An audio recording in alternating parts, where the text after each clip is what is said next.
Shalom saudara Lomton, puji nama Tuhan, jumpa lagi dengan saya di kesempatan ini. Nah, saudara Lomton, di kesempatan ini kita membahas dua cuplikan video sekaligus. Pertama, videonya Ustadz Kainama yang mengutip ayat Alkitab, tapi yang dia sampaikan tidak sesuai dengan ayatnya. Dan kedua nanti video atau cuplikan video Ustadz Nababan yang menjadikan Alkitab sebagai bahan praktek dalam masjid. Nah, salam Tuhan, kita mulai dari videonya Ustadz Kainama. Naik ke surga. Naik ke surga dia.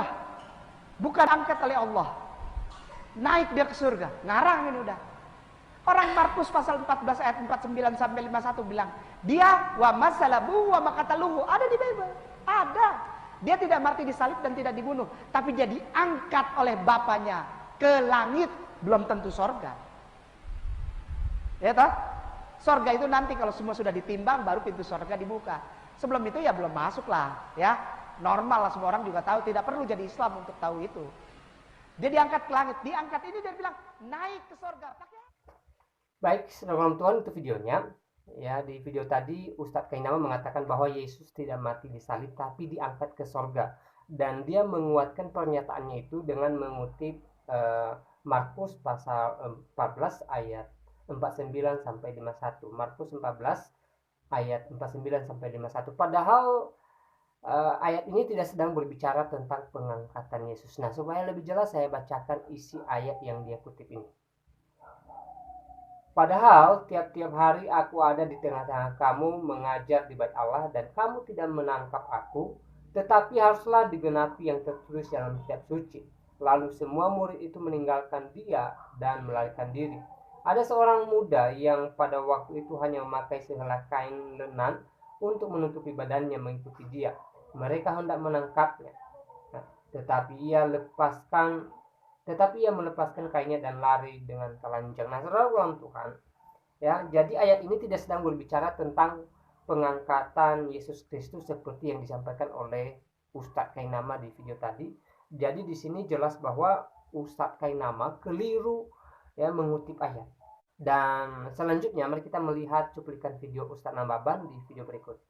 Saya bikin peragaan untuk menambah keyakinan Bapak Ibu bahwa Islam itu satu-satunya agama yang benar.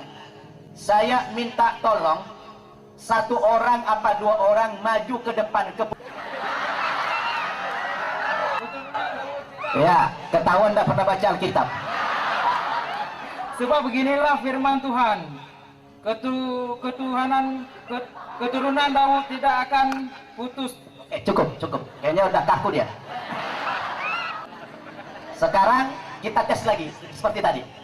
Kalau tadi waktu kosong dia punya kekuatan yang luar biasa, punya energi. Setelah dia baca ayat tadi, apakah Bang Mufadal ini masih punya energi? Kita lihat. 1, 2, 3. Bismillahirrahmanirrahim. Hilang langsung tenaganya. Habis energinya. Coba abang baca Al-Fatihah. Bismillahirrahmanirrahim. Alhamdulillahirabbil alamin arrahmanirrahim maliki yaum. Cukup. Tahan lagi seperti tadi. Apakah harus sama kekuatannya, tidak boleh berubah? Apakah beliau masih punya energi lagi seperti waktu baca Alkitab? Kita coba. 1, 2, 3. Luar biasa. Ternyata apa yang abang rasa? Lega. Ada nggak perbedaan? Ada berbeda.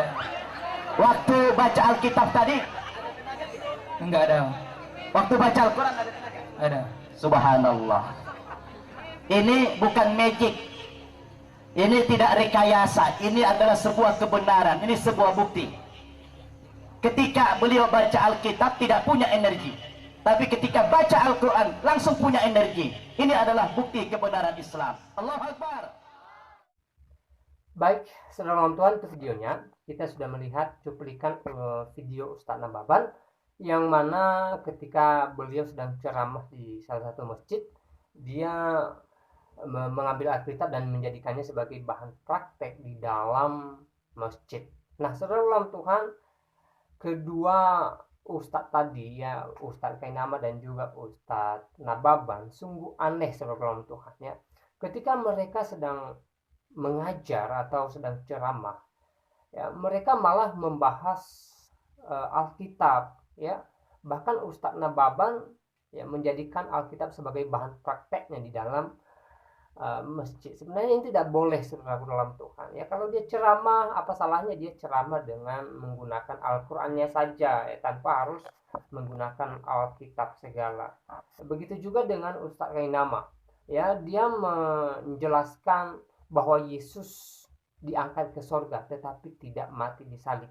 Ya. Lalu dia menguatkan pernyataannya itu dengan mengutip ayat di dalam Injil Markus pasal 14 ayat 49 sampai 51. Nah, sementara ayat itu tidak berbicara ya tentang Yesus diangkat ke sorga. Jadi di sini ya Kainama ngawur dan juga ya membodohi umatnya sendiri gitu loh, ya, membohongi umatnya sendiri. Saya nggak tahu apakah dia tidak merasa malu dengan ini, ya, kalau jemaatnya tahu kebenaran ini, ya. Nah, saudara Tuhan, silahkan share video ini supaya sampai kepada jemaatnya Ustadz Kainama, supaya mereka sadar bahwa apa yang dijelaskan oleh Ustadz Kainama di video tadi ya salah, ya, ngawur, ya. Ayat yang dia kutip itu ya isinya tidak sesuai dengan apa yang disampaikan oleh Ustadz Kainama.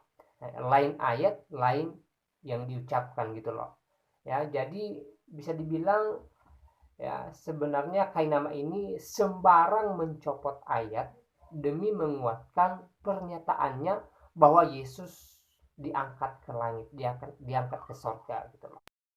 Nah, saudara dalam Tuhan, pesan buat kedua orang ustadz di video tadi, ya, mengajarlah atau ceramahlah sesuai dengan isi kitabmu saja. Jangan membahas ayat-ayat Alkitab, jangan jadikan Alkitab sebagai bahan praktek di dalam masjid karena itu tidak baik. Dan juga ya ketika kalian membahas Alkitab ya sama saja kalian menunjukkan kebodohan kalian gitu loh. Ya seperti Kainama tadi, ya dia mengutip ayat Alkitab tapi apa yang dia sampaikan tidak sesuai dengan ayat itu, bukan ayat itu, bukan isi daripada ayat itu. Dan ini kan satu kebodohan yang dia tunjukkan kepada jamaahnya dan juga kepada publik. Dan saudara Tuhan, ya, Ustadz Nababan juga menggunakan Alkitab sebagai bahan praktek bahwa ketika orang membaca Alkitab maka dia kehilangan kekuatan. Ini kan konyol, ya. Ini praktek yang tidak masuk akal gitu loh, ya. Jadi sekali lagi berhentilah membahas Alkitab, berhentilah menggunakan Alkitab di dalam masjid, ya. Mengajarlah kalian sesuai dengan ajaran kalian, ajaran agama kalian, ya, tanpa harus menggunakan Alkitab. Saya rasa itu lebih baik, itu lebih memberkati daripada kalian hanya menunjukkan kebodohan kalian di depan jamaah kalian dan daripada kalian sibuk membohongi jamaah-jamaah masjid kalian. Selebihnya silahkan tulis tanggapan saudara di kolom komentar. Dan Tuhan Yesus memberkati kita semua. Shalom.